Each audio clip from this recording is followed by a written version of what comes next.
우리 후 제자반의 깐족이 치원 오빠를 아시나요? 겉으로는 엄청 얄밉게 굴고 장난도 많이 치지만 그게 바로 치원 오빠의 애정 표현이랍니다. 나 사실 너네 진짜 많이 좋아해. 다 안아주고 싶었다니까?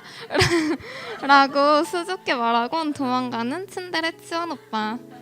늘 뒤에서는 도와줄 건 없냐고 물어봐주고 너는 예쁜 동생이라고 잘하고 있다고 사랑하고 축복한다고 격려해주던 오빠의 따스한 마음이 너무나도 고마웠어. 또 중보기도에는 힘이 있다고 서로 기도하자고 했던 치원 오빠. 오빠의 1년이 어땠는지 정말 궁금해. 떨지 말고 간증 화이팅!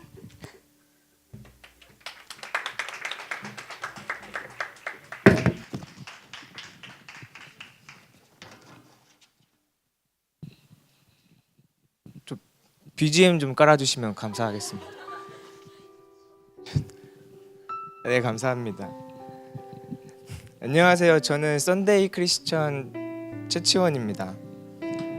저는 항상 말로만 기도하고 말로만 큐티하고 말로만 예배 자리에 참석하는 썬데이 크리스천이었습니다. 저는 저의 모습을 알고 있었기 때문에 제자반 신청은 당연히 떨어질 거라고 생각했습니다. 그만큼 자신감도 있었어요. 떨어질 거라는 자신감.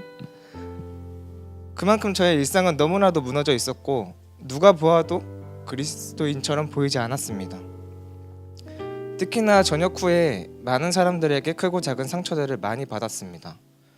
그래서 너무나도 힘든 시기를 살아가고 있었고 신앙과는 너무 동떨어져 있었습니다. 그래서 오히려 방황하게 되었고 교회에 나와도 항상 다른 생각을 하며 1년을 신앙적으로 무의미하게 보내고 있었습니다. 그러다가 너무 무의미한 신앙생활을 지속하다 보니 제 자신도 지치고 또 저를 응원해주는 사람들도 지치게 한다는 생각이 들었습니다. 그래서 뭐라도 해보자 하는 심정으로 제자반에 대한 마음을 품게 되었습니다. 저는 구원의 확신이 있냐는 질문이 너무나도 싫었습니다.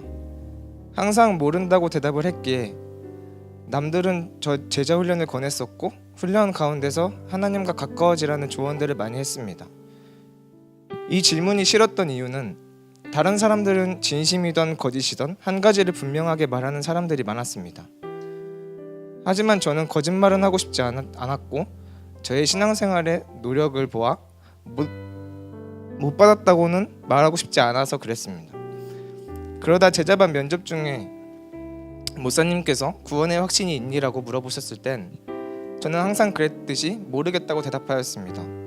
그러자 목사님께서는 구원의 확신은 하나님께서만 아시는 거라고 말씀해 주셨습니다. 저는 그 말씀이 저에게 큰 도전이 되었습니다.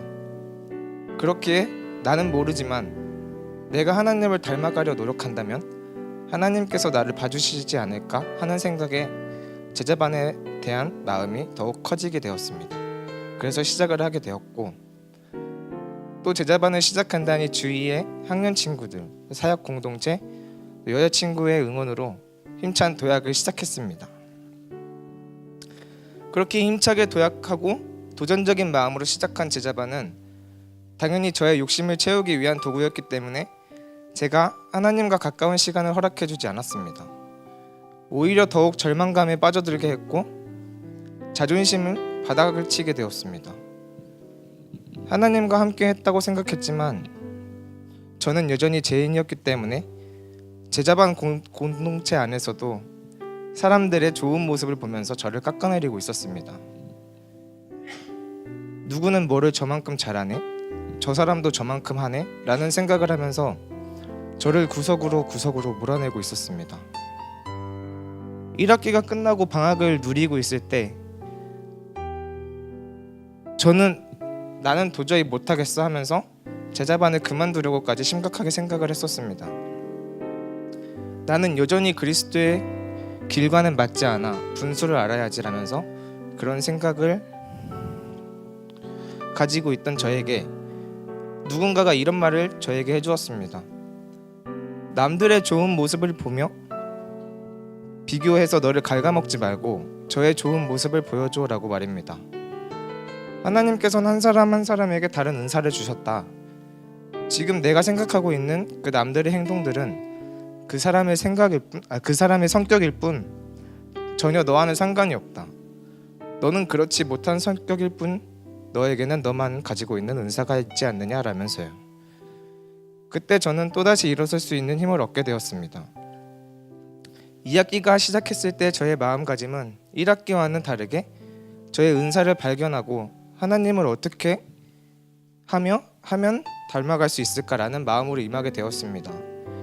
마음가짐이 달라진 탓인지 하나님께서는 저에게 더 집중할 수 있는 환경을 허락해 주셨습니다. 막학기를 듣고 있던 저에게는 수업이 많이 없었고 또 자취를 하고 있었기 때문에 공부와 수업하는 시간이 아니면은 항상 방에 있었습니다. 그래서 자연스럽게 하나님과 단둘이 시간이 허락되었고 대면하는 시간이 많아졌습니다. 따라서 1학기보단 많은 경건 생활의 시간을 가지게 되었고 그 가운데서 만난 하나님은 정말로 좋으신 분이라는 걸 깨닫게 되었습니다. 여러분 그거 아세요? 하나님은 여러분을 그 누구보다 많이 사랑한다는 것을. 꺼져가던 불씨를 살리는 것처럼 죽어가는 사람을 살리는 것처럼 우리 하나님은 우리를 쉽게 죽게 내버려 두시지 않습니다. 내가 아플 때 신음하면 들어주시는 분이 하나님이시며 힘들고 지칠 때 편안한 휴식처를 만들어 주시는 분이기도 합니다. 우리가 도망가려 할 때 항상 뒤에서 묵묵히 기다리시는 하나님이 계시고 돌아올 때 우리를 맞이해주는 하나님이 계신 것처럼 여러분을 위해 항상 기다리고 있는 하나님이 계시다는 걸, 그리고 또 제가 느낀 하나님을 함께 알아갔으면 좋겠습니다. 감사합니다.